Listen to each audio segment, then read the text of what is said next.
This is Chai Shop Garage Radio. Live and direct from St.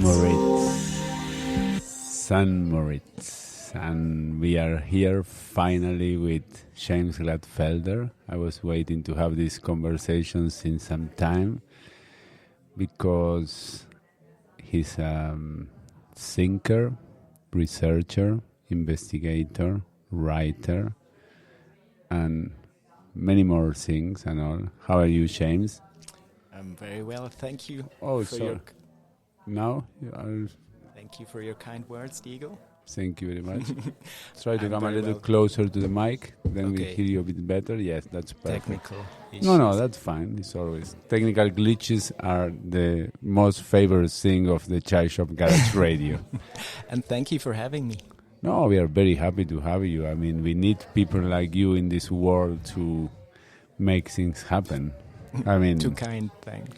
You know, today is the day that we dedicate the whole exhibition and the whole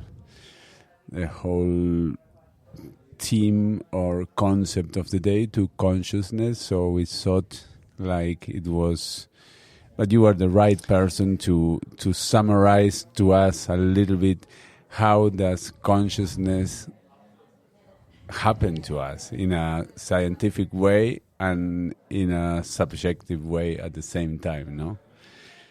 Now, in a nutshell? In a nutshell, just in three lines. Well, I always remember that when you finish your first book, that is Information, Consciousness and Reality.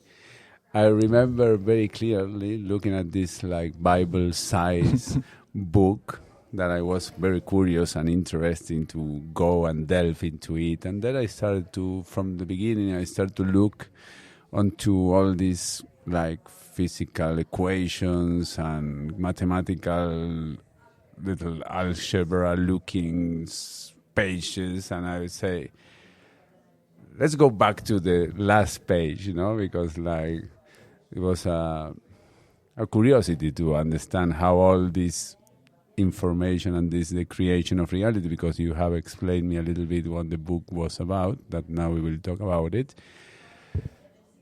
But in the last 3 pages I found that was a good summarize of the whole content of the book, no? Which then I read for a long time, because also, I don't know if you remember, in one of our Ibizenco exhibitions in Ibiza that we do yearly, I quote your book during one little talk on a stage. It was funny because people were looking at me like, what is this guy talking about? No, I mean, a little bit of, because, I don't know, can you give us a little bit of a intro about your first book, just a little bit of a synthesis of what it's about, and then we are going to be talking about your next book, obviously, that is coming next month, The Sapient Cosmos. And yes, give us a little bit of your vision on this first book.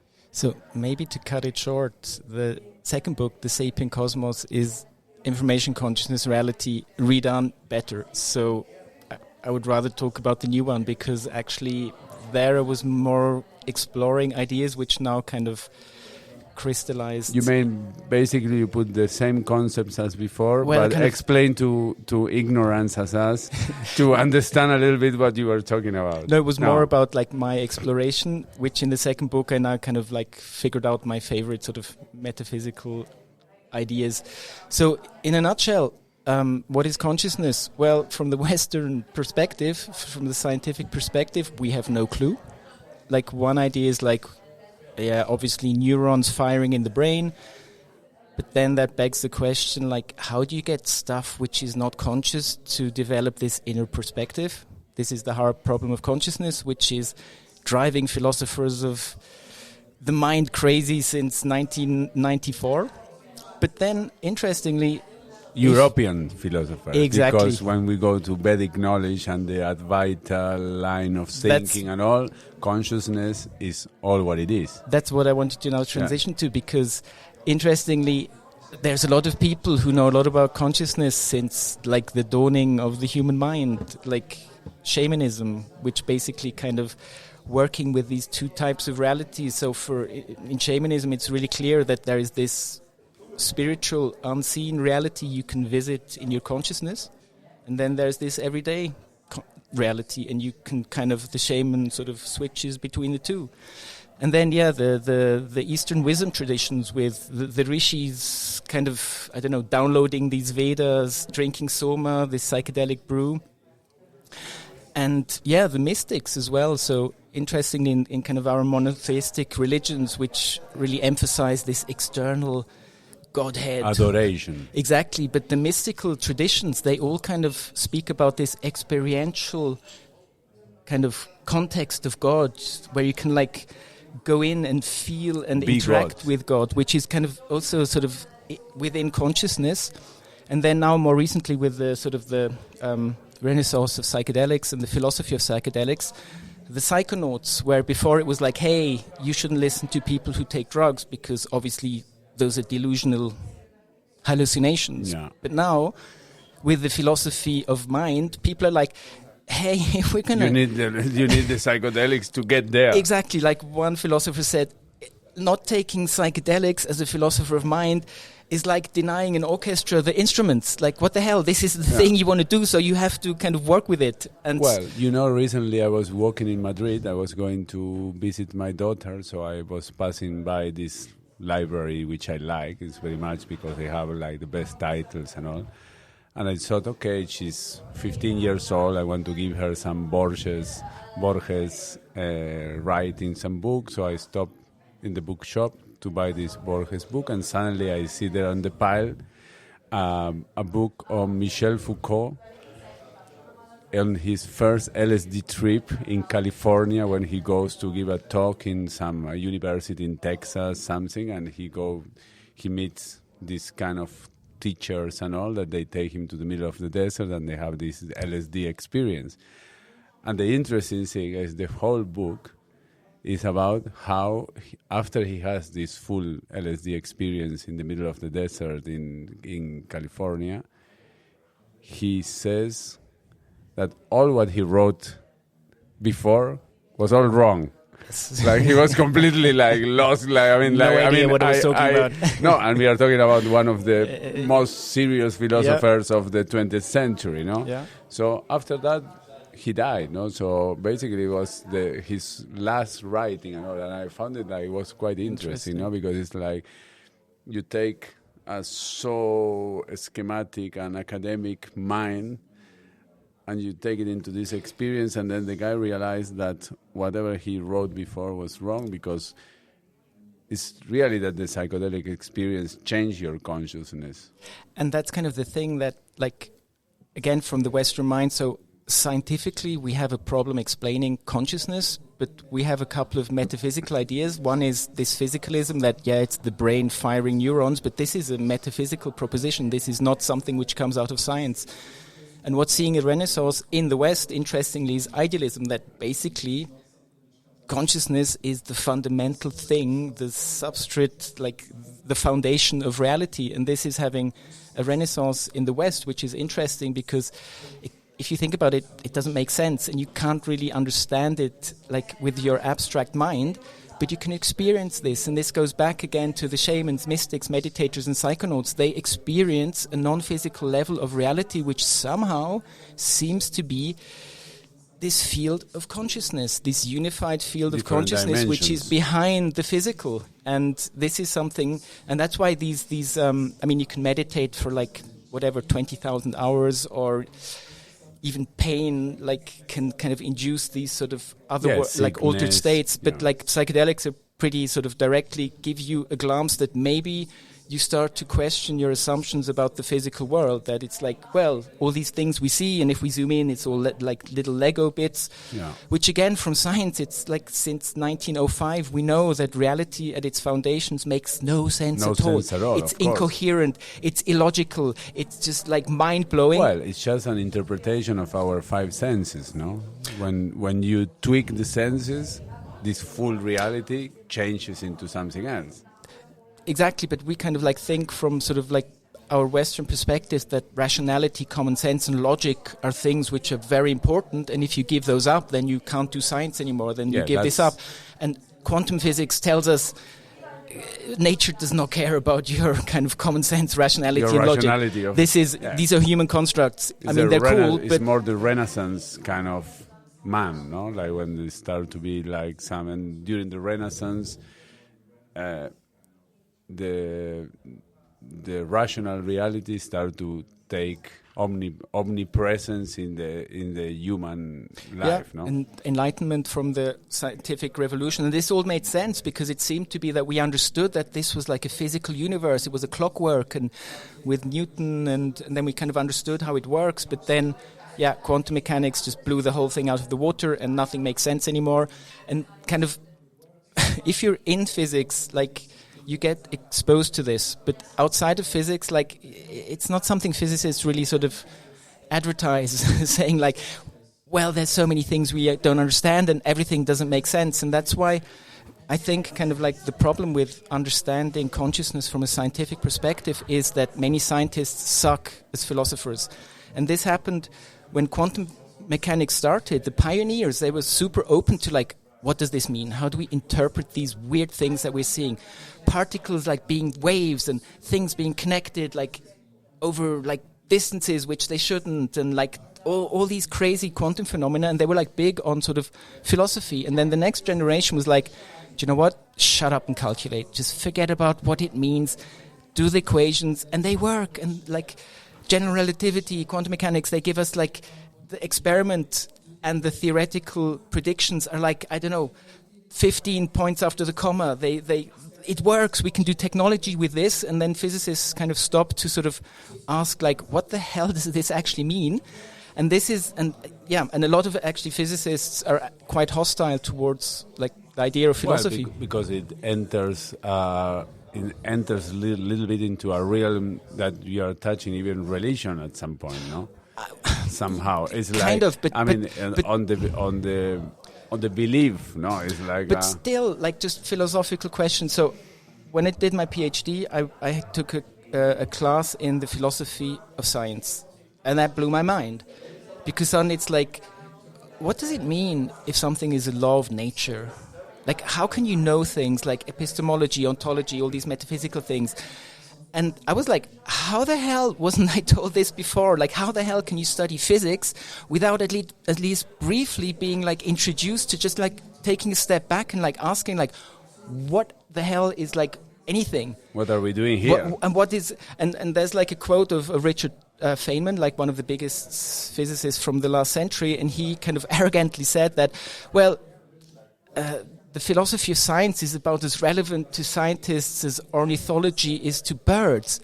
It's like, what the hell? No, come on. If you're going to do physics, you have to kind of ask what it even, because we're locked in consciousness. We're not the physical world. Everything we know is through our consciousness. We are locked in consciousness. Everything we do and see is in our consciousness. So maybe at one point you quickly should reflect about that before you do science. And maybe the reason why we suck at understanding consciousness from a scientific perspective is because we're really bad at metaphysics. And maybe now with this renaissance of ideology, we're starting to open up and think of more radical ideas of what reality could be, and discovering these things that people have known since millennia. And allowing a little bit like different dimensions to enter into our daily life, no? Yeah. That accepting that something is there, no? It's like, well, yesterday we were having a nice conversation with Sean Klein, and we arrived a little bit of this conversation on how we are much more interconnected as human beings as what we are taught that we are, no? Because not that we think like, but somehow how and every time it's increasing more and more how you think about somebody, and suddenly this person calls you. Synchronicity, yes.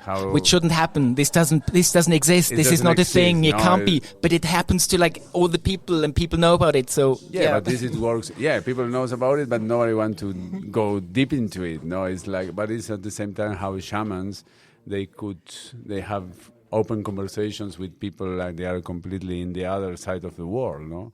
and it's like if they are connected through some dimensional network that you can access only when you go in a higher state. And also interpret reality more in like sort of a symbolic cognition. So it's like understanding like exactly these sort of synchronicities, these random things which are not random, which in shamanism you kind of interpret and try and understand, which is also kind of like, maybe sort of what we should sort of try and understand more, what the purpose could be behind these things.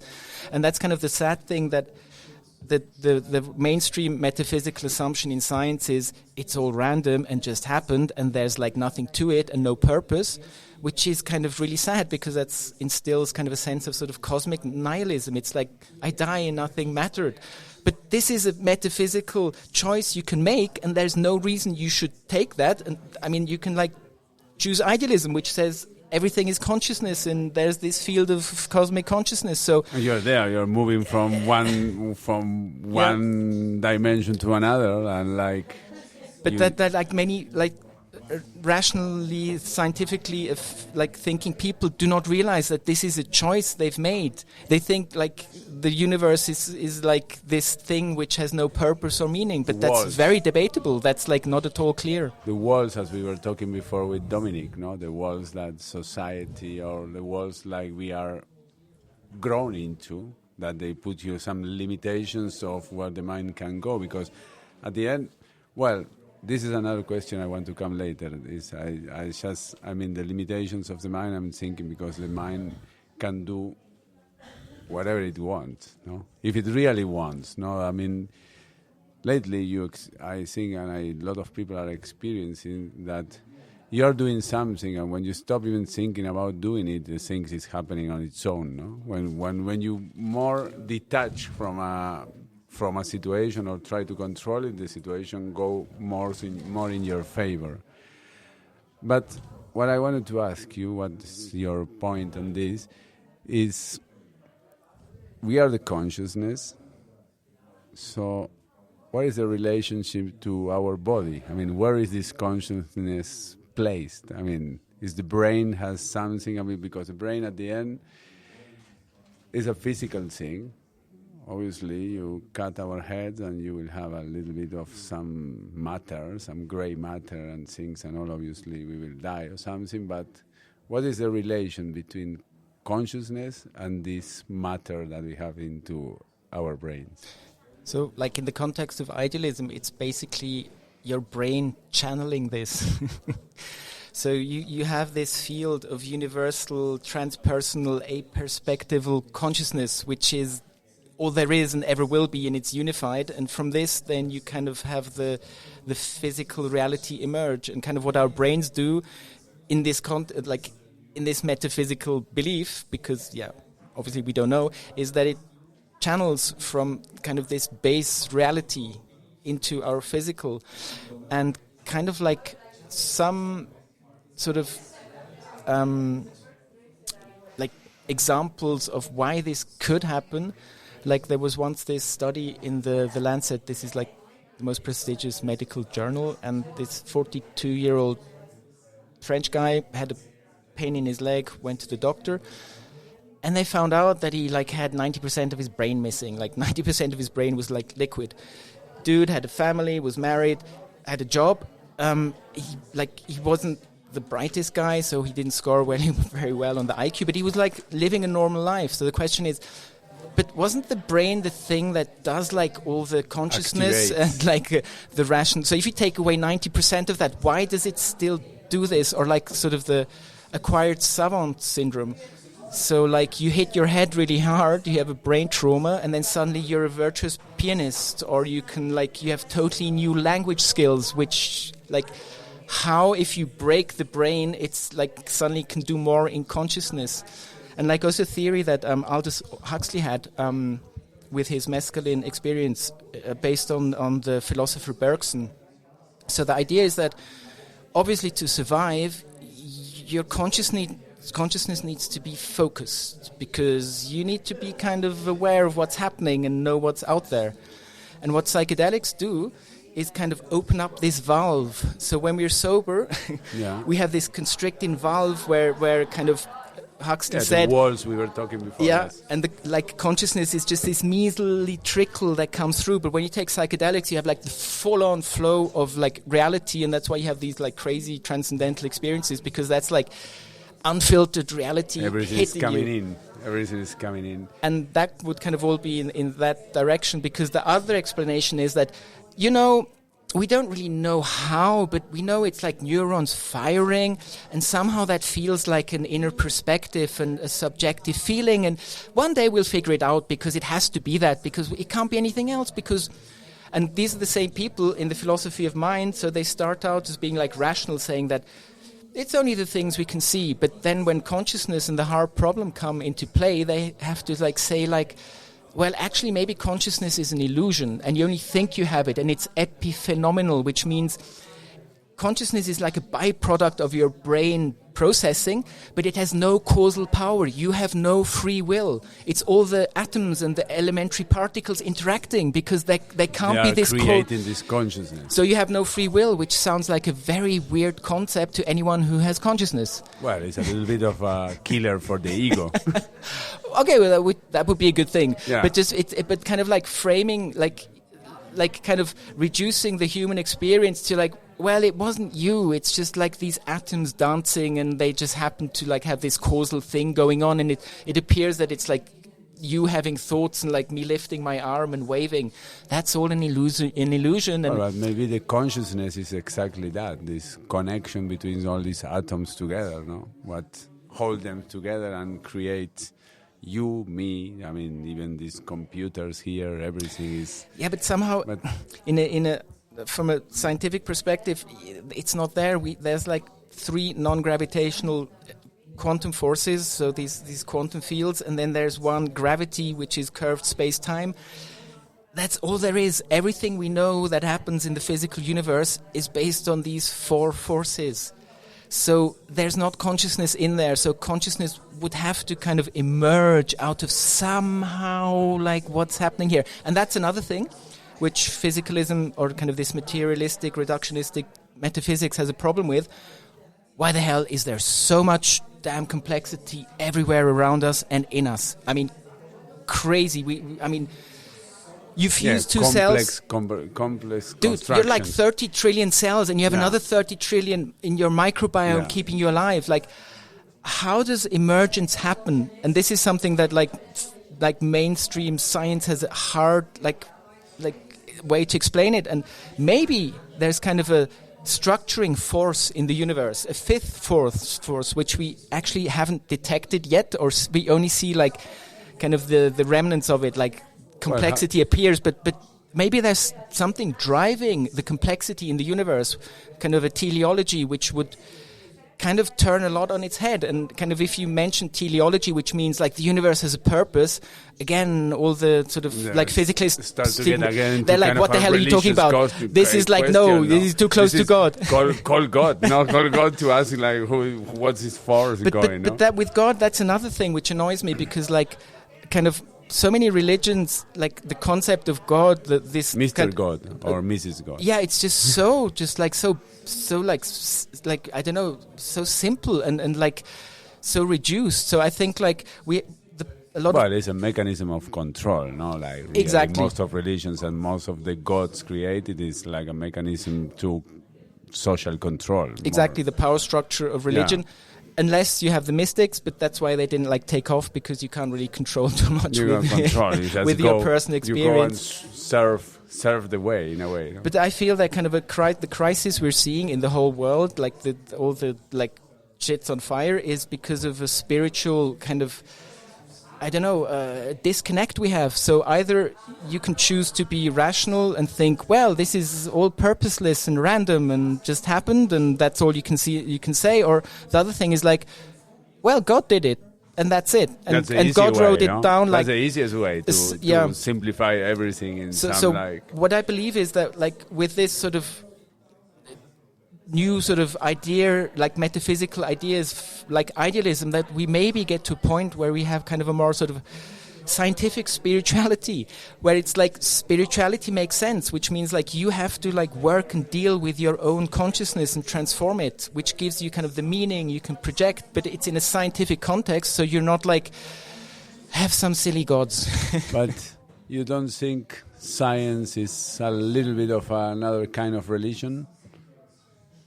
In a way, like, because even Albert Einstein, when he arrived to some discoveries, he says like, intuition is more important than you have logical thinking. I mean, something is there because you believe it's there. It's not that it's really there. You are creating a structure to explain something that you cannot explain, so you are creating a language to talk about this thing that another way you cannot talk. But that's another crazy thing. So, like, no, I don't think it's a religion, because basically, like, science is how stuff works. Yeah. And science is not what it is, which is metaphysics, and we kind of confuse that. But the crazy thing is that we have science, because science is basically just the translation of, like, stuff happening in the physical world into equations. And then doing some math in there, and then, like, projecting it back onto the physical world. Why the hell should the structures we think of in our mind map to the structures that are like unfolding in the cosmos? And Eugene Wigner, one of the pioneers of quantum mechanics, he in the 60s sat down and wrote a little essay like, why the hell, like, why is mathematics so effective in the natural sciences? And to this day, no one knows. It's just a miracle that somehow... Why the equations fit with the reality. But in an idealistic context, it's like, kind of makes sense, because the structure out there is consciousness, the structure in here is consciousness, so kind of makes sense that they somehow connect. You're kind of trying of matching the holes, no? Yeah. Like, it's like a puzzle, and you're trying one piece, you're trying another piece, and suddenly one fits, and then you say, okay, here is a new equation that we have discovered, but actually you're just naming something that before you could not name. But that it works. I mean, we could do maths, and it could have nothing to do with like the world out here. We could like have like but they will be useless. Exactly, but we're not in that universe. So why is our universe why can we decode it with mathematics, which is something we can think of in a dark room and not even look out into the sky? Yeah. So again, this kind of begs some sort of philosophical, metaphysical reasoning, like sort of what's going on here. And again, for like many sort of physicists, it's like, shut up and calculate. Please stop with these annoying existential questions. I can't stand it. Well, because we are always arriving to something smaller and smaller. Or how smaller is the neutrinal world now from the quantum? It's like it's one more layer. Yeah, but then it kind of stops and gets fuzzy and kind of messes up and becomes like totally weird. Yeah, it's something that you cannot measure. The Planck length, and then it just makes no sense. It's like just some floating energy. But then, like again, from sort of science, there's like cool stuff where looking at black holes and thermodynamics, people have figured out that kind of actually our physics tells us that sort of our three-dimensional world is basically a projection or a hologram of a two-dimensional information boundary or something. And this is like super, I mean, this is like from the formalism, this isn't like any hand-waving or stuff. So you do have kind of like physics getting to kind of like crazy places, or like what some of the newer ideas is, because we don't have quantum gravity. It doesn't fit. The quantum stuff and gravity, that's why we have string theory. That was our attempt for like 40 years trying to figure that out. String theory didn't work in the sense that it didn't explain anything of the universe. It gave us amazing math. It's like amazing mathematical whatever. Equations, but it never like told us something about the universe. And kind of like today what we think, or kind of like what the cutting edge theory is, that space and time are probably not fundamental. They emerge from some underlying structure which seems to be like entangled quantum information. So if someone tells me that, and then tells me that they think the universe is physical, I'm like, what the fuck? That's like, how? No. How can you like? Happening. This does not sound entangled quantum information giving little wormholes, which then kind of you can get space and time from. come on, this is like, we're like way beyond like like this kind of, it is kind of naive because it's like the common sense thing. It's like, you think how it appears. Way is to reduce things to be more understandable. No, otherwise, if we have to go into a quantum world daily to have a breakfast in the morning, it will be a little bit of complicated. No, of Still, every time. Yes, that's true. But if you then derive kind of your sort of spirituality from that and have this cosmic nihilistic view, then that kind of sucks, I find. Yeah, I kind of accepting that the consciousness is there, driving all of our moves, thoughts, and happenings. I think we could move to listen to one song. And then I want to ask you a little bit something more about consciousness. But we are going to play some songs like we have this playlist selection made by Julián de la Paulera, that is an old friend of mine. He's a musician. He had this band called OK Pyramides that they play live nearly every few weeks. And he's a DJ also, and he prepared a playlist to us. And the first song we are going to listen to is Shagobel, the one and only Shagobel, and it's called It All Fades Away. Let's listen to it, and then we continue talking with James Glattfelder. Thank you. One night on the Clichy, a sort of ratatouille of people. The living flesh of Stephanie and Whitechapel, the smell of fried foods on the landings, heart-rending memories, egg and chips and Roman Catholic cantrips, the kinship and some hardship. And it all fades away. Loving the winter afternoon outside as cold as Saskatoon. We were so cozy under the covers, entwined lovers, wanting to keep the world at bay. And it all fades away.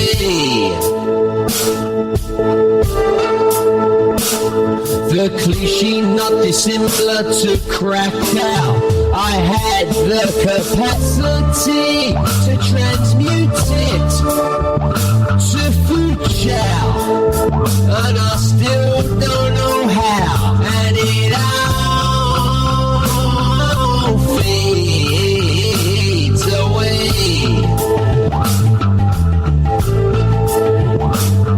The smell of cinnamon in walking, utterly enchanting, dear boy.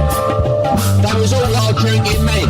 They were full of the hammers and went down the deep. I like the spirits, because they're greasy, I think. The drinking, the drugging, the bullshits and the hugging, a million useless stupid words, wrong speech, wrong thinking, the violence, then the silence, and it all fades away.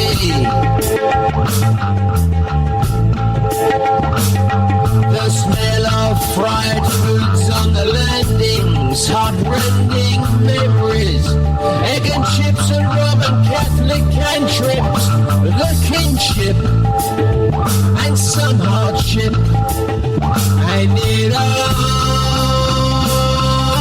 fades away. This is Chai Shop, Garage Radio.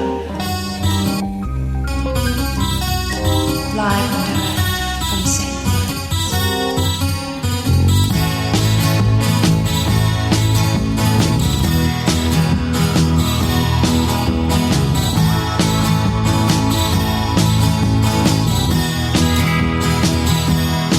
I'm gonna send myself an invitation. So say hello to the video live. Meet myself on the action replay. Hope I get there right on time.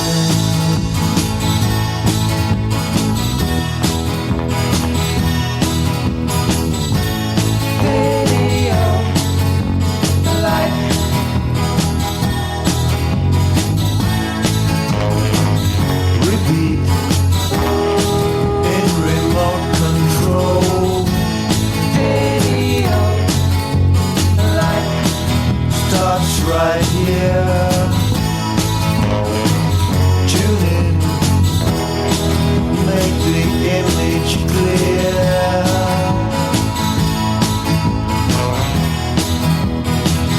Alright.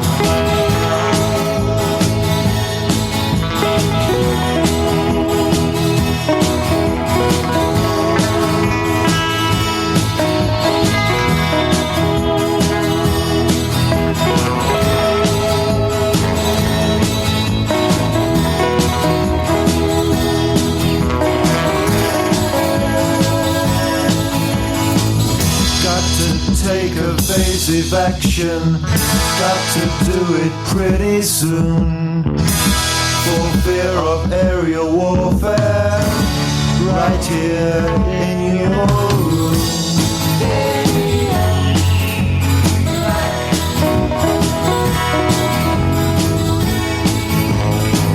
Switch on, start negotiations.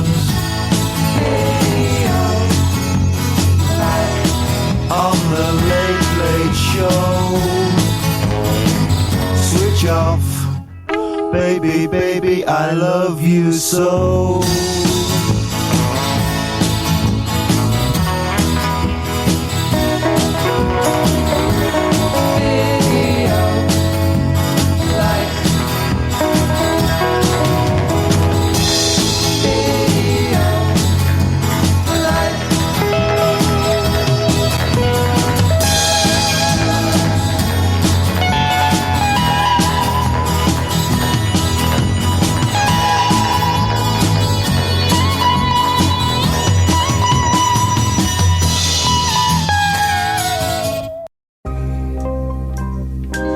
This is Chai Shop, Garage Radio.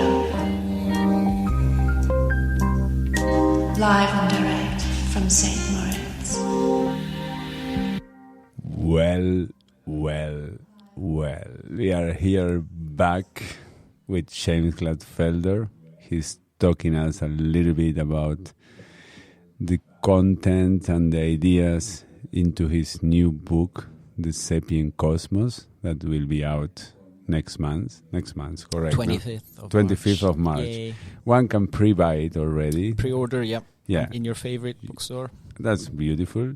In a physical way, it's not a Kindle or digital book. It's both. It's a both. It's you have both. also the digital. Yeah. Okay, that's nice because some people like to read that way. So James, what I was thinking, I wanted to ask you. Then I will explain you why I'm arriving to this. What do you feel about dreams, the dream world, and the consciousness we are talking about? No, we are talking about consciousness, and how does the dream world fit into this consciousness that holds all our reality? Again, in an idealistic context, I think kind of assuming that our brain is like channeling consciousness, what happens during dreams is basically that you're going closer or back into the more fundamental sort of field of consciousness.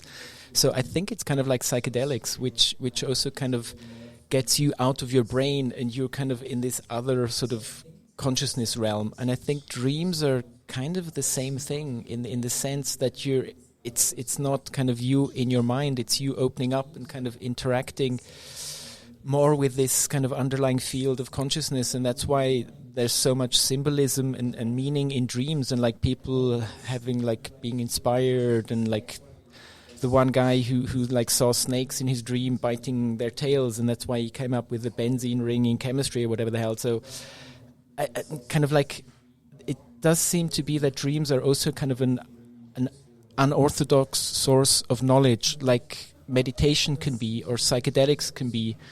So I kind of would frame it in that way. That's good, because it's definitely a strange connection or relation between the day life and the dream life. No, it's kind of, we all have this sensation that you remember something you dream, or you remember, or you dreamt about somebody that you already know. No, it's not like an invented other reality. So some relationship is between one and the other, and many times it happens, like for example, you dream with somebody, and next morning you find this somebody walking on the street. No, that is, again, we are going to the synchronicity we were talking before.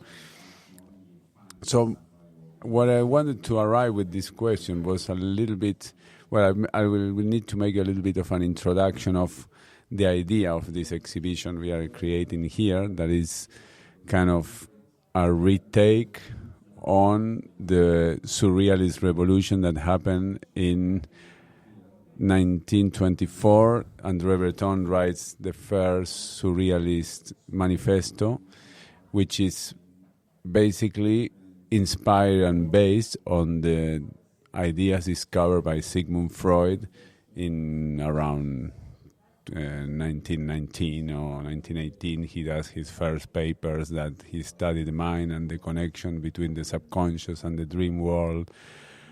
So do you think, like, could be, I mean, our thesis, if you want to call it this way, with this exhibition is a little bit on how now, 100 years later, these visions from Sigmund Freud are a little bit outdated. No, if we go into analyzing what we know today of consciousness, what we know today of the mind. I mean, psychology was very good at some point to try to understand the mind and to open doors to a new perception of the mind that before that, after Renaissance, was everything taken so rational, as you were saying before. So how do you feel that today you are talking about also a renaissance of the mind, no, of the thing that happened with psychedelics and all. So this psychedelic revolution, could we compare it with what was psychology in the beginning of the 20th century? Totally, because a contemporary of Sigmund Freud was William James. Yes. So he was also a pioneering psychologist. And at the time, it's kind of funny, people discovered laughing gas, nitrous oxide. And this was kind of so you could go to the dentist and for the first time in your life have your tooth extracted without just pain. Unbelievable pain. Yeah. Problem was that nitrous oxide is super psychedelic. So people regularly came back from their short knockout and had very kind of strongly felt metaphysical questions like, what was that? What happened? What is this all about? And the dentists were like, yeah, this kind of happens. We don't know why. And William James... Because the dentist was not taking the gas, no? And they were like, dude, we just, like, or whatever, we just, like, the tooth. And tooth. We're happy that you're wondering what the structure of reality is, but yeah, can't help. Next patient, please. But William James, he discovered kind of these effects from some other guy called, I don't know his first name, Blood. It was his second name. He wrote about this anesthetic sort of revolution. And William James was like super skeptical. He was like, that sounds weird. He took nitrous oxide and that kind of messed him up for the rest of his life in the sense that he then became a philosopher. And actually, when he died, he was probably the most famous US American philosopher. And he, until the end of his life, was trying to figure out what this experience meant. And he kind of developed this skepticism where he said, everything which isn't experienceable does not exist. So an electron doesn't exist because I can't experience it. and he was really big kind of on this experiential aspect of like consciousness and reality, which kind of more got a bit metaphysics. Exactly. He enters a little bit the realm of metaphysics. And actually, funnily, Sigmund Freud, he had a bad cocaine addiction at the time. So it was funny that like at this time, a lot of doctors and researchers were like testing these new sort of medicines and things for the mind, and then only later kind of realized that some of them are problematic. And generally, as a society, we were like, no, it's only sober waking consciousness. Anything that deviates from that is bad and delusional. And then we kind of had this stigmatization, demonization, and ban on all these substances, which, I don't know, like 2006, we had the psychedelic renaissance where people were like, hey, we heard in you in the 70s that psychedelics can help people with mental health issues and all these other aspects that they can be very beneficial. And then this psychedelic renaissance slowly allowed us to like a medicine, no, like to and then kind of to help people, no? re-enter like shamanism. So you have like ayahuasca and the rituals and the medicine, because like I don't know, for shamans it's not about psychedelics, it's medicine. This is medicine. This is not about like kind of your sort of phenomenal experiences you're having during these states. They're like whatever, cool, but the thing is the healing, the medicine, which the shaman is there to like figure out, singing the song, the Icaro, to find out what the medicine is that can heal you. So very different context to how the West understood kind of. Well, yesterday we were discussing a little bit on rituality and how the rituality is what is like a very human thing. No, it's not any other species that they are doing rituals and all. I mean, they connect with each other and all. But in a way, in the rituals of ceremonies, what kind of happen is like you have a full bunch of individuals experiencing or connecting into a same consciousness field. No, it's like a same sensation. Holding the space. Holding the space, as they call it, yes. That sometimes it sounds funny, but it's true. It's like, it's just everybody experiencing the same feeling at the same time. Yes. Sorry, I was getting a little bit of a call while we were talking, so it's fine. So let's continue a little bit with the dreams. Because, yes, the William James thing is quite interesting, but the psychedelic revolution now is bringing a new reality and a new way to understand the mind, in a way, no? It's not a new way, it's an old way being revisited, no? Because then when we go back to the Eastern philosophies and even the Tao and all, we are talking always about this kind of experience. I want to see your view on this a little bit, so then we can pass later to talk a little bit of reincarnation and passing from one reality to another, no, and how we can integrate this into the consciousness concept. But for now, this psychedelic revolution is. I mean, also I heard you talking in Ibiza when you were doing the TED Talk and all, and I found like a little bit you've been like making a little synthesizing a little bit of this, no? Like, what is consciousness at the end of the day? So, kind of our best definition, which kind of makes sense if you want to try and name it. So again, this is a Western concept that we want to name it and like talk about it. Science. Exactly. Yeah. It goes back to a little essay a philosopher of mind wrote in 1974, Thomas Nagel, and he wrote an essay called "What Would It Feel Like to Be a Bat?" where he was saying, well, you can know everything about echolocation and like all these things, but you will never know what the inner perspective is to have this. And to this day, that's how bad the situation is in like consciousness in science. We have no definition that people agree on, and kind of the closest thing that you can get away with is saying that consciousness is when it feels like to be something. So there's an inner perspective. And that's like the best we can come up with in the West. For Kind that. of awareness. Awareness and kind of just this field of Sensation. subjectivity, this flow of conscious, like, It's like this the peering existence. outside. Yeah. It's kind of the existence, no? We always go back. I mean, I like to go back to always like. We always come back to the question of God, no? Because I'm not a God believer in the sense I believe in consciousness. I don't believe in a God-given name of like a representation of God. No, I think like we are all into God.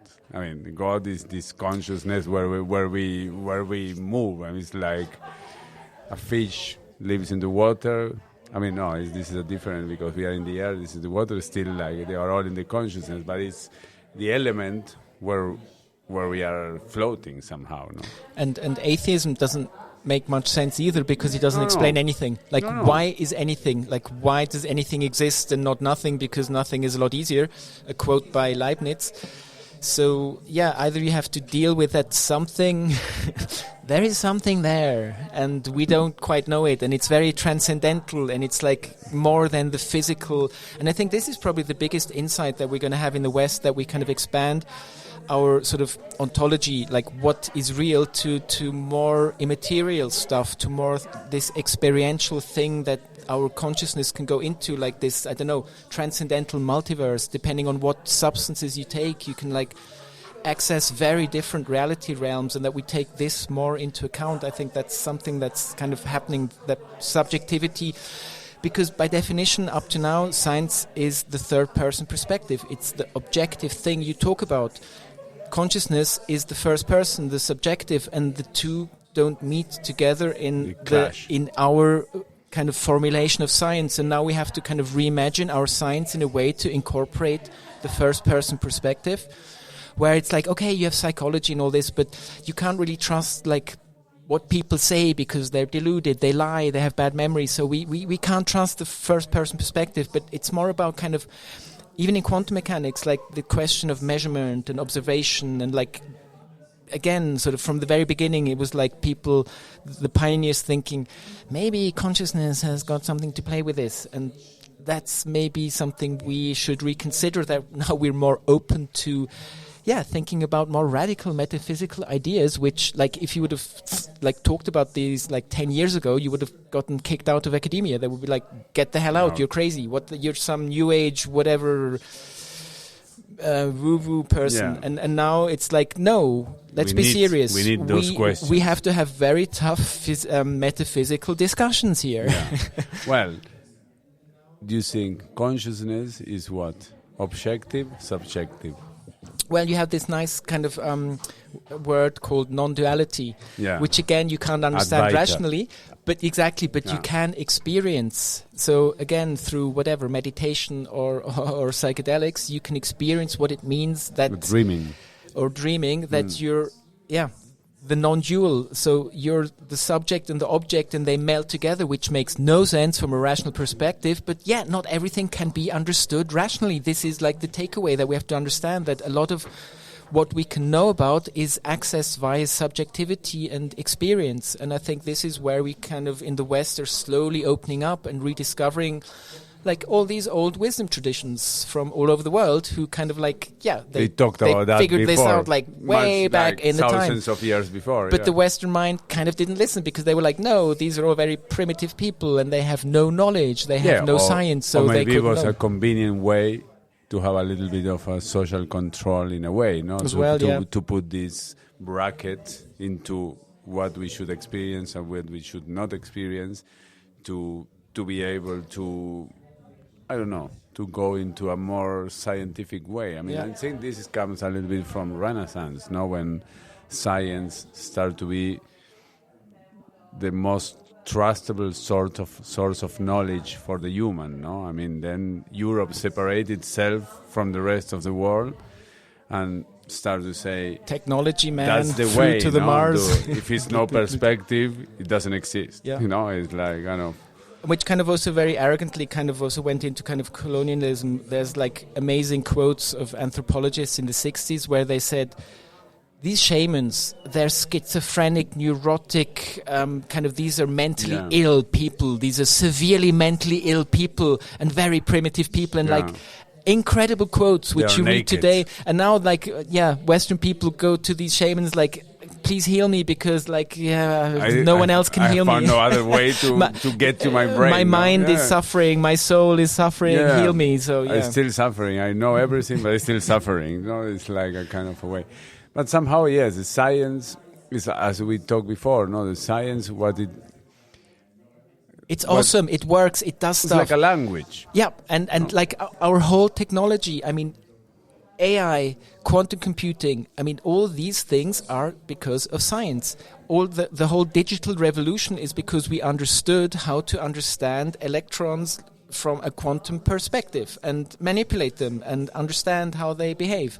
So our whole technology is based on science, which, I don't know, kind of in our current world of post-truth and lies and misinformation, it's like maybe, it's kind of funny that sort of people forget that the basis for all, like people arguing online and like spreading misinformation with technology that science discovered and being anti-science is kind of ironic. But then if we put it in a balance, and we were talking before, like the shamans are connecting in different dimensions from one point to the other.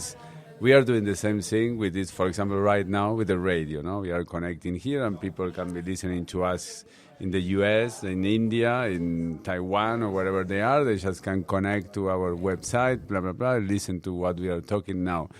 But what we were talking before is like a shaman can go into kind of a trance and be connected with his friend shaman who is like, one is in the Himalayas and the other one is in Machu Picchu, and they can have this conversation and saying, hey, what do you think of these guys that they're talking there on the radio and like trying to get into our dimension or something, like with all these machines, that these machines are some like tools for us, but I don't know if they get us farther, because I mean farther is nowhere to go, but like I'm not sure if the technology bring us closer to this spiritual conscious realm that we want to go, when we feel good.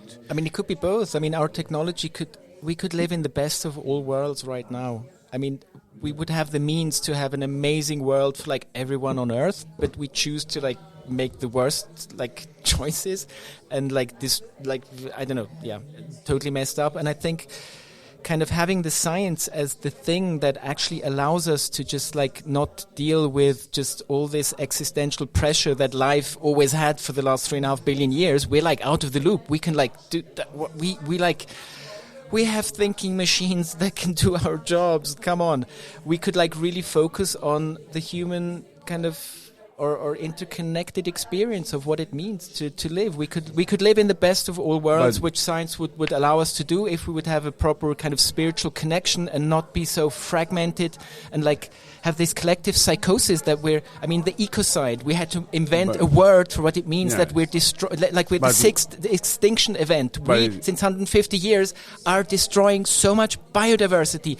What the fuck? How is this possible? And people are like... Because we are making the machines, because it wouldn't that mean like to go to a more human life and all, to go back to living a simple life in a little countryside with a few little animals around you and growing your little vegetables and not thinking too much about how to fusion the atom and create more machines to try to conquer the next neighbor that you find, Okay, I mean, that's the thing. If it's kind of within the context of power, a power struggle, that sucks. It should be in the context of serving our collective, kind of our species, our kind of, what is our collective vision? What do we want to have? Like, do we want to have more or less suffering? And apparently we want to have more because that's how we all behave collectively. And like the cruelty, the insanity, the psychosis, it's crazy. Yeah, but the suffering comes with boredom, You suffer when you have nothing to do, so you are thinking too much of what I'm doing here. If you wake up in the morning and have to go to feed the animals, go to put the water to the vegetables that are growing so you can continue your life, you are looking at the sky and like going together with how the weather is today, then it's going to direct your day, your life. Maybe it's not that much suffering. But that's like one aspect. I think for many people in the West, they have the opposite problem. They are just like having to work 2 jobs to get by. Everything is becoming more expensive. They have less time. They're in this existential rat race trouble. Kind of they work in, like, a lot of people experience this crazy toxic kind of workspace conditions that we've created, and it's like that's what seems walls, to be what that's the walls that we are brought into, no? That we need to create all this because we need to somehow maintain this society that we have created and this order that we have created, and continue to produce these machines to help you to keep this quality of life that they are living, no? Yeah, but again, like, I mean, the problem is kind of a disconnect. So if you could understand that you're connected to all of life, like all your fellow human beings, to animals, to trees, to like the whole of existence, this would, I think, allow you to be more respectful towards these things and not just treat like animals as a commodity and treat them so badly, like just like billions of animals, like the cruelty is incredible, and this only happens if you dissociate and think yourself as an individual which is not connected. Center of the universe. And we, again, I mean, things like idealism can help us kind of maybe reconnect and rekindle sort of this kind of it's. We all kind of have this flame.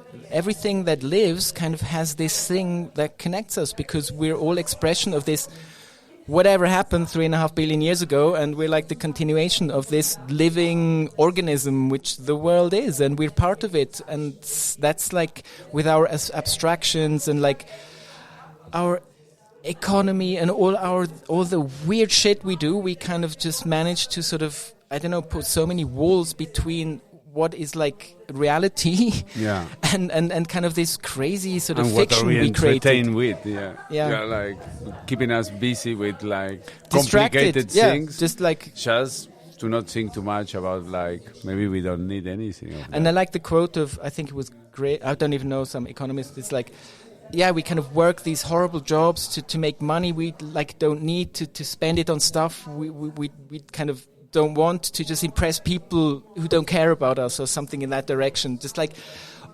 so much of what in the West we're doing is just to like project outwards. And again, this is something which, I mean, the first thing in Buddhism is like, hey, if you attach to anything physical, you're going to have a bad day because it's going to cause suffering, because everything is impermanent. So what's the point of hoarding all material stuff? You have to find happiness and you have to cultivate it. But apparently, no one got the memo in the West, and we're like, I need to have a bigger car. Like in St. Moritz now, we have all these... The big car wow, competition. I saw a car that's worth 1 million today. How cool. This is so amazing. Like, why the fuck would anyone care? Sorry, this is just ridiculous. This is ludicrous. I saw this beautiful Maserati yesterday parked in front of the Crystal Hotel in the middle of the St. Moritz Dorf and all. People were doing pictures, and all I was is all big pictures. Oh wow, this car. And the most beautiful thing was that it has this big fine in the mirror attached to it. I said, like, who the hell you think you are? No, I mean, it's okay, you have a good car, but like, I mean, park it in a normal place. No, I mean, it's not that because you have an expensive car, you can throw it there in the middle of the street. Yeah.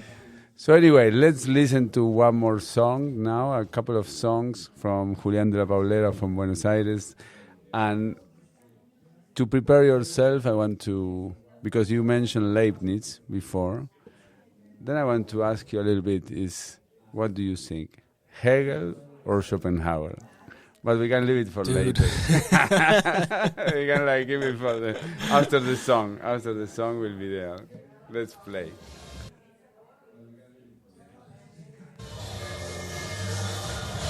Turn the shag up, Sonny, please. Turn the shag up, Sonny, please. Mickey Shagfest. We devious. We need this shit. Ups, downs, in between, yes. We devious. We need this shit. Ups, downs, in between, yes. She flicks it, she kicks it, she chips it, she licks it, she beats it, she treats it and greets it and eats it. She crunch it and munch it and squeeze it and bunch it, lose it, abuse it and choose it and abuse it. Yo, son, you got a number for a garrison? Sure, if you take a pic, I got tons of them. But do you got a number for a girl that comes? What you think I am, a fucking Davy? Yo, son, you got a number for a garrison? Sure, if you take a pic, I got tons of them. But do you got a number for a girl that comes? What you think I am, a fucking deviant? Pedal to the metal with the devil on the dash. Federalists chasing and I'm running out of cash. Rolling out the cigarette in order of some smack. Been fishing for revenge since a quarter past. Rape and pillage and burn down the village. Mama, don't say nothing till I give you permission. Engine Joe running low on fumes with a sharp shooting cowboy in my rib.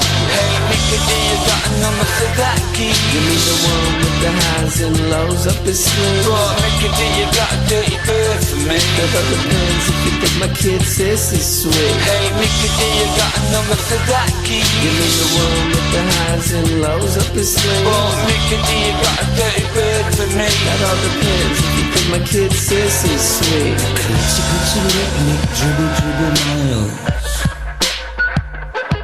We devious. We need this shit. Ups, downs, in between, yes. We devious. We need this shit. Ups, downs, in between, yes. She banged it and shaved it and shagged it and scranned it, nosed it and eyed it and spunked it, tried it. She noshed it and squashed it, bigly bonged and boshed it. Phil Potts, your mind, juicy jelly bean with a fuck off smile. Yo, son, you got a number for a garrison? Sure, Mickey, take a pic, I got tons of them. But do you got a number for a girl that comes? What you think I am, a fucking Davy? Yo, son, you got a number for a garrison? Sure, Mickey, take a pic, I got tons of them. But do you got a number for a girl that comes? What you think I am, a fucking Davy? Happy Monday's in the air. Mickey Harrod on everywhere. Happy Monday's in the air. With deviants. With deviants. With deviants.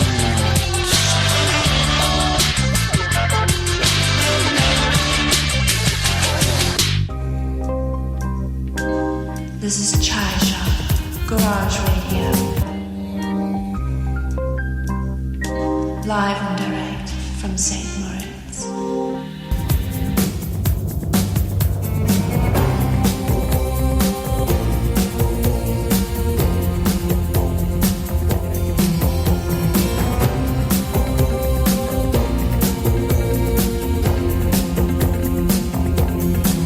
Can you hear them talking about us, telling lies? Is that a surprise? Can you see them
This is Chai Shop Garage Radio. Live and direct from St. Moritz. Here we are back with James Glattfelder. And we left it before in this kind of cornering question I gave you. What do you want? What do you like more, Hegel or Schopenhauer? So, full disclosure here, I'm not a trained philosopher. You hate both. No. My background is physics and complexity theory, so all the philosophers I stumble upon are when I'm sort of exploring sort of this enigma of reality and consciousness. So this is German idealism, which, so there was this big wave of idealism in Germany, but then Bertrand Russell and some other dude came and said that the Americans with their analytic philosophy said, this is all very stupid, because how is this possible? So cool. We need to build railways and be to rational, get material. Be rational. So forget about your ideal world. And so it's funny that now we have the idealism coming back as a kind of a metaphysical idea, like full on in philosophy, and also there's a bunch of scientists who kind of subscribe to it. But coming back to your question, so I don't know too much about Hegel, but Schopenhauer is he's super important in kind of the idealism context, where he had this idea of representation and will, so a bit of a Kantian noumenon phenomenon thing, that sort of what we see is the representation, but what's in there, the will, is a little bit like consciousness. Exactly, what structures it. And actually, in the new book, I came up with the idea that what we are maybe seeing happening in the context of complexity is somehow this innate will to complexity that the universe has, kind of this fifth force which we haven't quite understood or decoded, but that there appears to be a will to complexity of our universe. So I don't buy the idea that all these random occurrences conspired to give us a universe, a world, life, consciousness that we two here are sitting and discussing. There must be more structure, like the teleology behind it.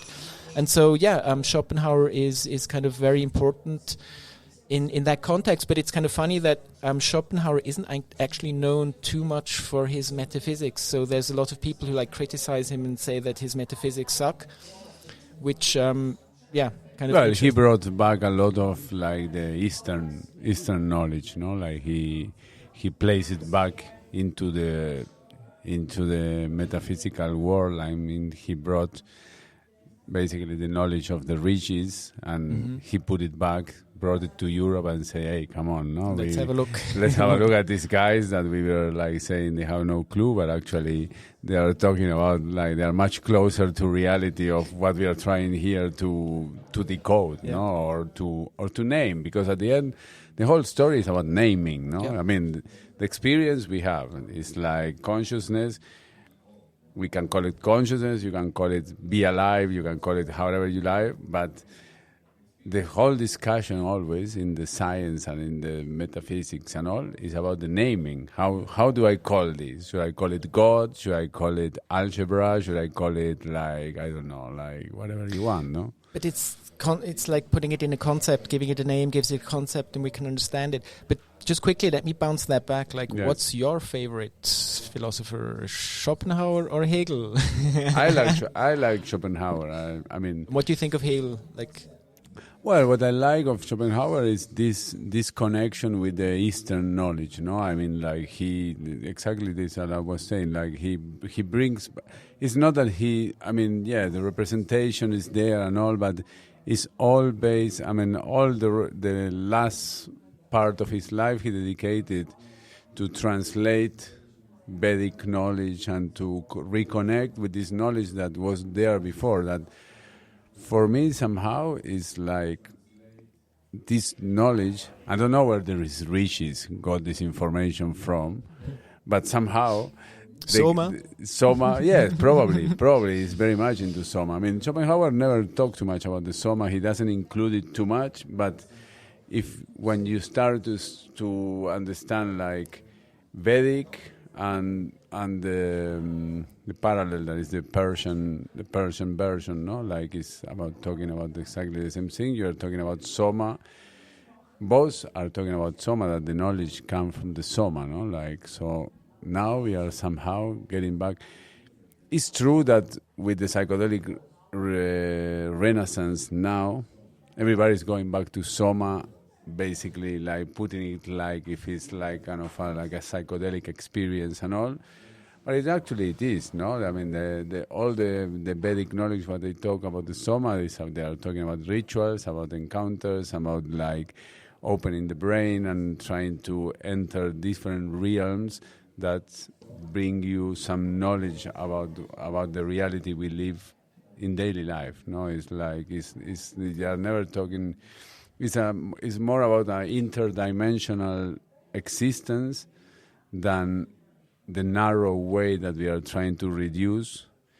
But this now it came to my mind because I'm rewinding back when you said that Bertrand Russell came and and I said the American comes. Yes, because you know, when you are conquering a continent, you need to build roads and find methods to kill Indians, no? To kill Indians and say that they have no clue about what life is about and say that they are savages, that they didn't understood nothing, just to justify that you are taking over this whole place, no? Then I think that then is when rationalism takes a much more bigger impact because in the beginning of Renaissance, rationalism is there and is used on the creation and development of technology that helped the development of Europe, no?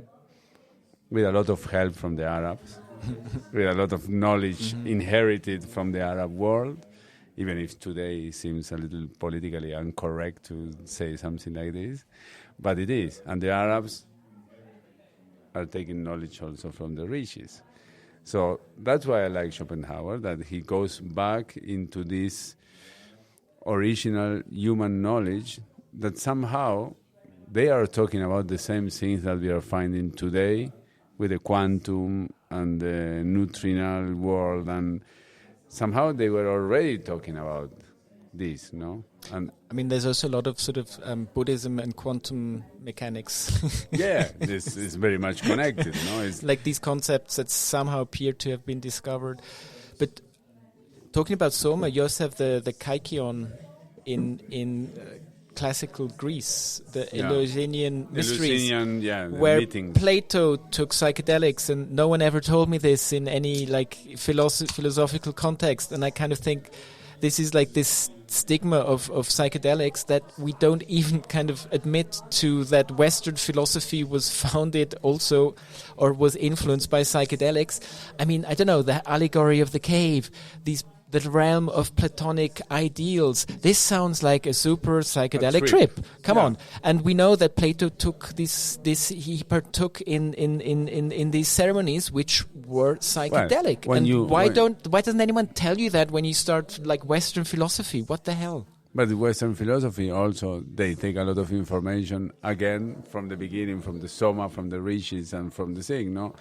Which today is not even the Indian philosophy, because when you said, yes, the Buddhists are talking about quantum, no, but the Buddhists are also taking this information from the previous rishis, because then, as always happened, then religion gets organized and then some power structures come and all, and they start to cut the flow of information. All this knowledge is there, but some people understand that a smaller group of people will always understand that if I control the flow of this information, I control the game, you know? Mm-hmm. So it's like you can be holding the control of the society, you know? If they know less, I know more, I can make them all work for me. That basically this is like the basic control of power, no? Like you put yourself in a higher hierarchy situation when the others has to make the effort for you. No, it's like, and I'm not talking about communism or nothing. I know it's a basic human relation. No, this happens also in group psychology. It's always in a group when you put like 10 people together, and immediately this like natural restructuration of how people relate to each other, and everybody start to take their roles. Somehow is a science, no? How it always happens kind of in the same way, no? That some take the role, that the rest do the effort part, and they kind of direct and all, and it's like, it's not a bad or good thing. It's a natural human nature. Yeah, it's like the ant had the queen, and the queen is getting the eggs, and like the other ones are bringing the food for the queen, and it's like, I mean, it's a natural structuring. You mentioned ants.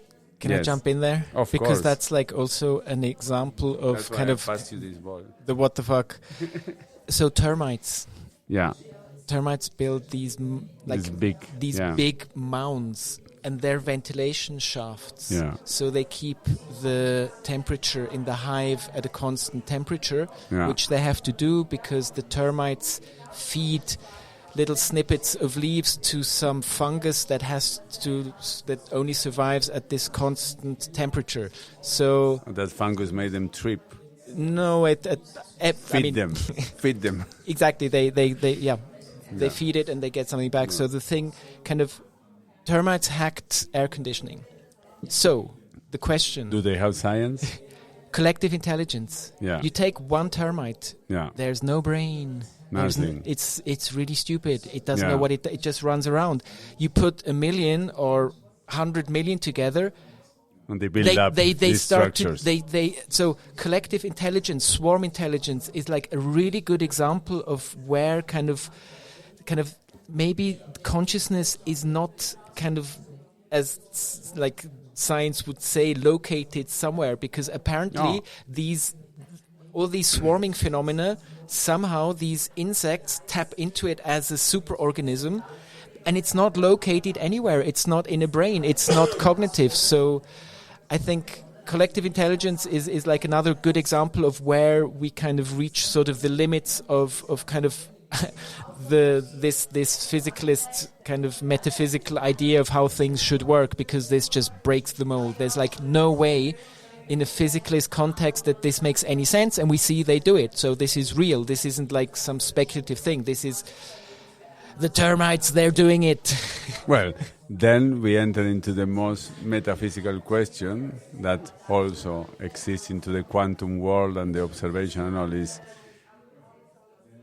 do you exist because I'm looking at you, or do you exist if I'm not observing you, no? Or even worse, solipsism. Dude, do you even exist at all? Like the Do you even exist at all? problem of other minds. Like, how do I even know? Like solipsism, maybe it's only me. I mean, Yeah. and the funny thing with solipsism is like it's only your mind, and everything is a kind of A projection of your that. mind. And The the cave of Plato. Yeah, but the cool thing is there's no empirical or theoretical argument to diffuse solipsism. The only reason this isn't a thing in philosophy is because like the majority of philosophers have agreed that it has no utility, because if you assume that, it's like, what else can you say? It's just the conversation stops there. Yeah. So that's kind of a funny thing, that there's like, this solipsism is a very rational perspective. That's amazing. We need to delve a little bit more into this, like, kind of. You think consciousness is made of quantum energy? So I mean, there's like. So one theory is that consciousness is how it feels like when information starts to be processed. This integrated information theory idea from Christoph Koch, one of the pioneering neuroscientists, bit of a sort of a pan-psychist thing that like consciousness is everywhere, and like if information comes together and computes, it has its inner perspective. Like how? So it's kind of hard to kind of pinpoint, but Penrose was one of the first physicists who, in the late 80s, wrote about consciousness, and he introduced kind of this idea that what our brain does is not reducible to computation, so consciousness must be kind of an extra thing there, like there must be some quantum phenomenon going on. And then Stuart Hameroff came and he was like, hey, but these microtubuli in the brain, they seem to be like where this could be happening. And people were like, that's stupid and whatever, because the brain is warm and wet, so there's no quantum effects. But now, recently, there was a paper showing that these microtubuli, they actually have these like quantum synchronization effects. Again, this is not like, it's still far away from what like Penrose and Hameroff were suggesting, but there could be this element of quantum computation. It could be connected. You cannot call it. But we're still so far away from understanding that. And talking about quantum, I mean, it's like photosynthesis is like the most efficient thing that we know of. It's like it's insanely efficient, and we've only just figured that out not too long ago. So plants, 100 years. No, that it's so efficient. That it's really, it's like scarily efficient. This is pretty new. How the hell did plants like figure out how to like harness quantum phenomena to like kick off the whole of life? Didn't figure it out. Now it's consciousness that actually, that's another thing that kind of this vegetal turn in the humanistic sciences, where they're like, maybe so somehow in the West it was like just humans and animals were just like these stupid robots with instincts, and then we were like, maybe animals have like an inner view and consciousness. And now it's like, maybe we should include plants. Plants that also have a soul. And the personhood of plants, and like, what does that mean? And obviously we need to eat the plants at one point, either directly or indirectly. Or the fruits of the plants. Or the fruit. Okay, you don't need to kill the plant. In Jainism, that's you don't need to kill the plant. You can do that. But this is like an interesting discussion that we're now expanding our scope of like what is conscious and what deserves respect to include plants. Like, I mean, my favorite like sort of example of this is Christmas, where people chop off a tree, stick it for 2 weeks in their living room, hang shit on it, and then throw it out. Like, how disrespectful. I mean, if you would, I mean, it's like you cut your arm, like and the you hang beauty, it there, the complexity of a tree. Like, how can you be so disrespectful? But again, it's like, this is cultural, and if you say this, everyone gets annoyed and like, oh, you're just no fun, and like, oh. How are you doing with this? Then I have one more question for you to think about it. Let's go for one song, but start thinking about it. It's like, do you think that AI can have consciousness? That's a good one. I have to put a good song to think about that. Sly and Denver, Taxi Connection. Let's go for it.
This is Chai Shop Garage Radio. Live and direct from St. Moritz. Well. James Glattfelder presenting The Sapient Cosmos, his upcoming book. You can get it right now in a pre-buy in your favorite bookshops. You can get it in Kindle. You can get it. The important thing is that you read it, because it has a lot of very interesting information. So we are going to start wrapping up. I mean, we are here with James, and now we are here at Piz Puls, St. Moritz, this art exhibition, radio show, cultural hub, and much more. And we are going to be projecting now in our main room a movie by Julian Valentine, who is an artist who has made a light installation that we have outside the playground garage. When you walk around, if you go to the police station at St. Moritz, from there you will see our installation. You will see a neon that says garage, and on top of the neon you will see this beautiful light installation by Julian Valentine. And now we are going to see a little bit of a movie of how the concept was born from him and Noemi, his sister, that she does the videographing, and how these light installations came to life, and how these light installations interrelate with nature. So going back to nature, James, we are going back to consciousness, nature, all what we were talking about, consciousness, nature, God. So how do you feel into, just to wrap up, it's the last question, so we are all tired. I mean, I know you've been in the morning to the glacier, walking up mountain and being connected with nature. Yes, they have to melt. That's nature. What to do? It's not under our control, no?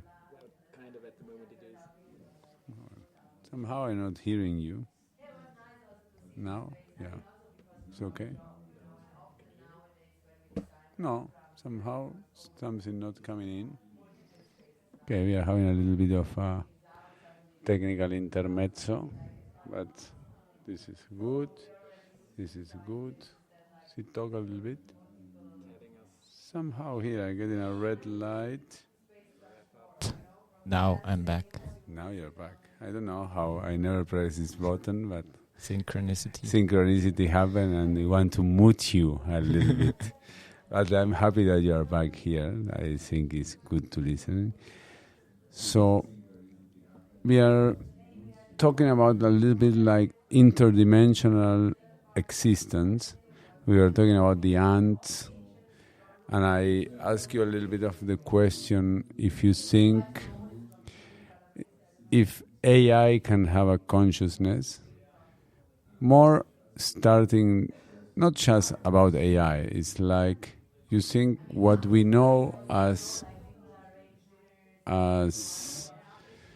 dead matter can have a consciousness. I mean, stones, a piece of dead wood, trees, we know they have a consciousness by now. But stones, the earth, do they have a consciousness, or are we all together into the same consciousness, sharing this experience that we call life? So again, my favorite take is from idealism, that basically everything physical is an expression based on consciousness.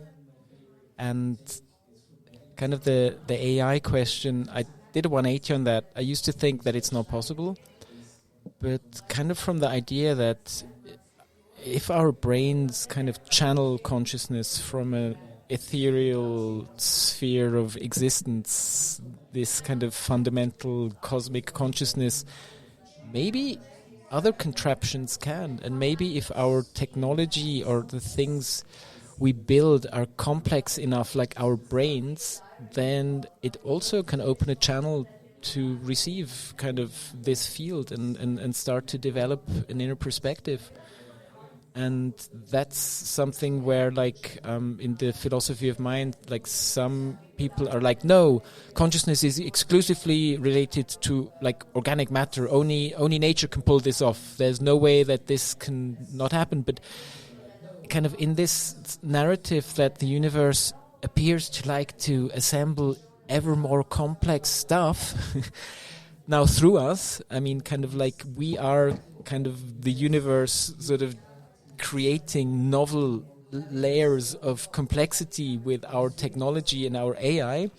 Maybe this is kind of a natural trajectory of like kind of the thing that the universe wants to do is assemble ever more complex constellations in the physical, which can channel more and more consciousness from this other level of reality. Maybe we are the lower layer of complexity. Well, but actually, we are trying to understand like what complexity is. But I mean, our brain is like the most complex thing we know of. There's like nothing that is so intricately connected, with trillions of, like, it's insane. It is a crazy ball of matter. So complex construction. Yes. Yeah. But again, we didn't make it. I mean, the universe made it, and we happen to live in it. And the universe called God. Again, it's like I think also if we sort of stop trying to like think of or kind of accept that we won't ever have a conception of God. Like every word, every concept of God is naturally going to be deficient because, again, this is only something you can experience, like the full-on, like the unity of everything. Again, these are transcendental or mystical or psychedelic experiences where you can have a little glimpse of what God could mean and be, and everything we put into language sucks and is like just a faint course. It's sort just a naming situation. No, you can call it Jehovah, Christ, Mohammed. I mean, give it the name you want, but we are always maybe more feminine. Could be avatars Isis, for the goddess. Isis or Ishtar. We have a beautiful neon piece here. As you can see from here, we are in the first floor at the Piz Puls, and we see this beautiful neon called Ishtar from Jasmine Bhutan. And the particularity of this neon is that when it's written in Arabic, so when it's lit up, when the light is on, you will read love. But when the light goes off, the structure adds one line to the word love and make it into war. So it's love and war. The duality. The duality, and also like the confusion of naming, no? Nomenclatures are always giving us trouble. I mean, the trouble is like, for me, this is my point of view. I mean, the science, basically, what is focused on is to name things that we don't understand. No, you create an equation. It's like you are giving like a human representation to something that is already there, happening on its own. No, I mean, and then we feel all excited, like, yeah. We discover relativity. So, but we just gave it a name. No, relativity was there. We just observe it. But we went a bit further, like computation. I mean, quantum computing, we kind of made that. That's like, this is like insane. Our creation. This is engineering. This is technological engineering at an alien level. I mean, it's good. Again, good and bad, and what does it mean to understand something? No, again, good and like, bad. It's like, it's all where it's going to bring us. I mean, it's going to bring us further communication. Hopefully. Yeah. It will give us a little bit more tools to deal with each other. And more computation power Yes. for our AI. Also,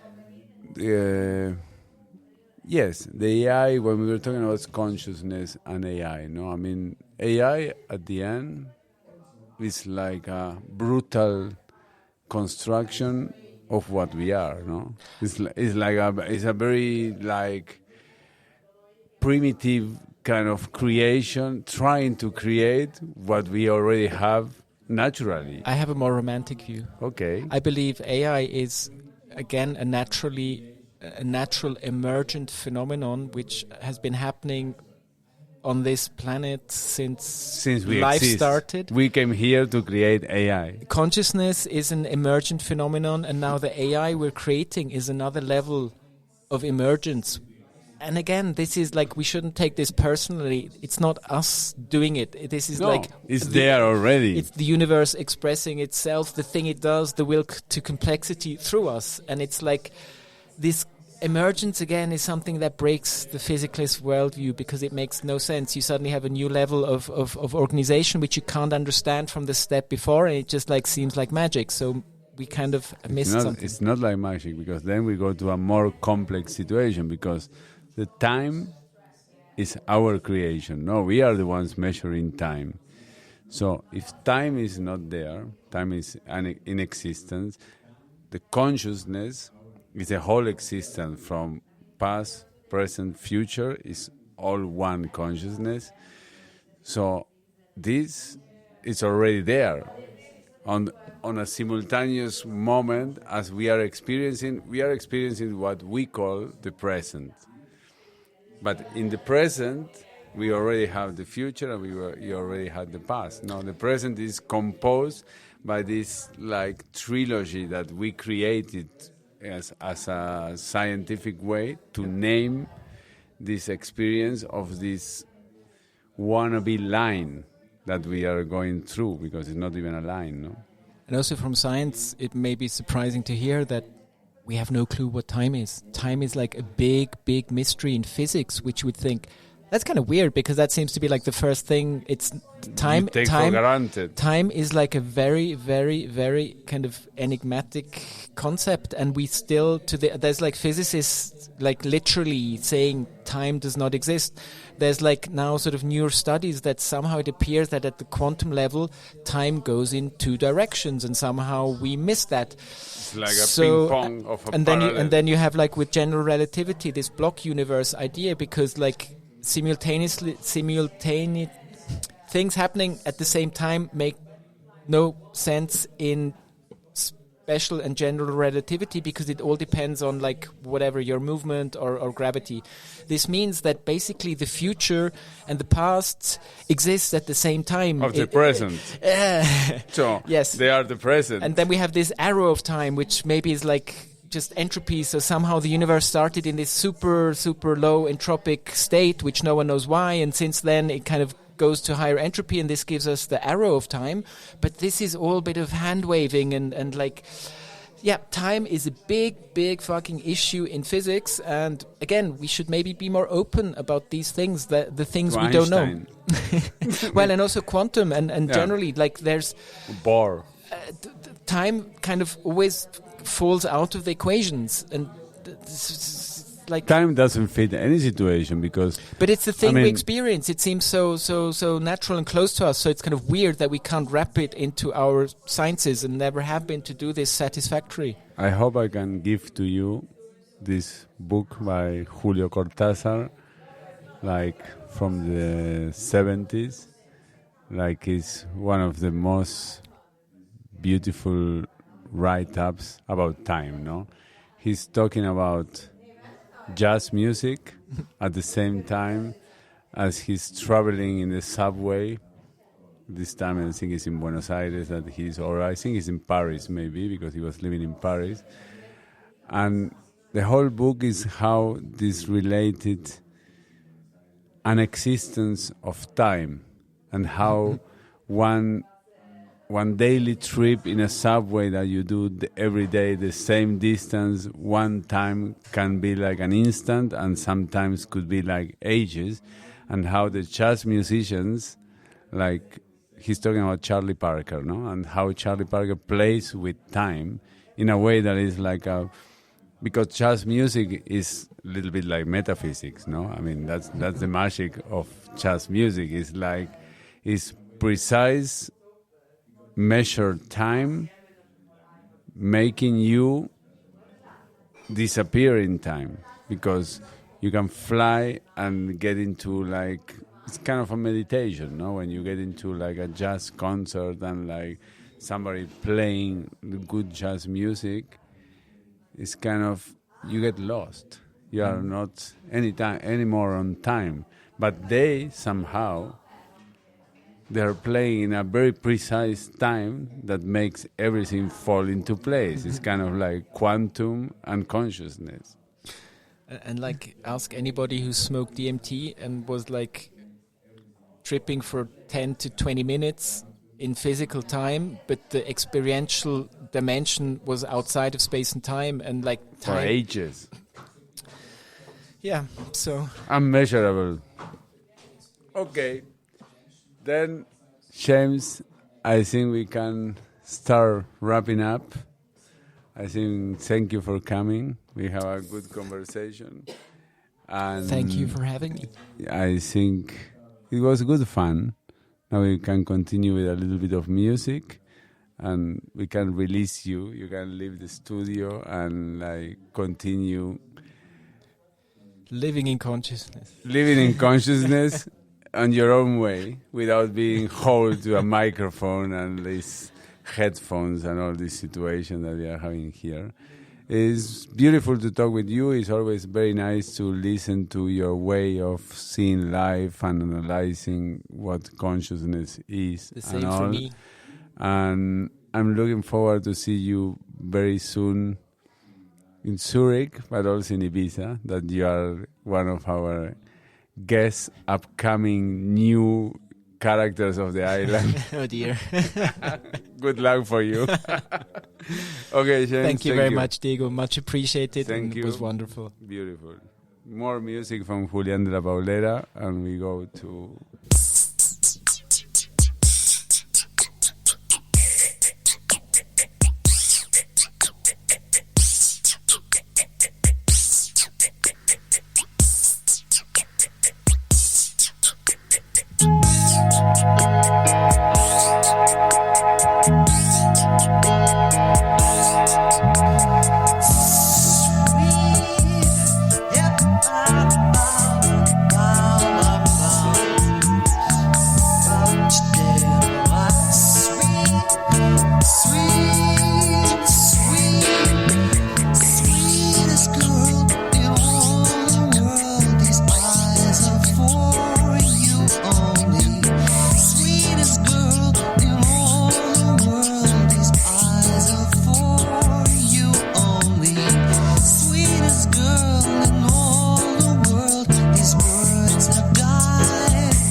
you know.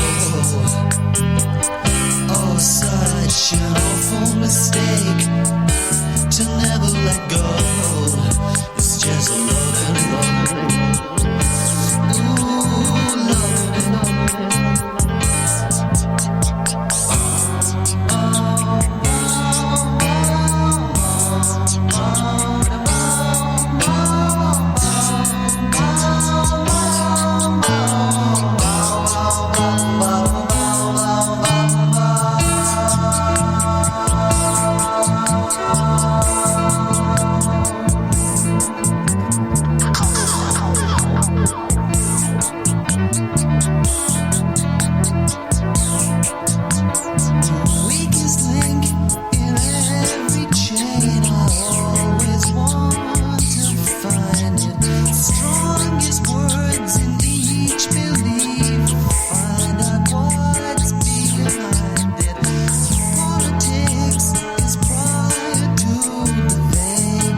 This is Chai Shop Garage Radio.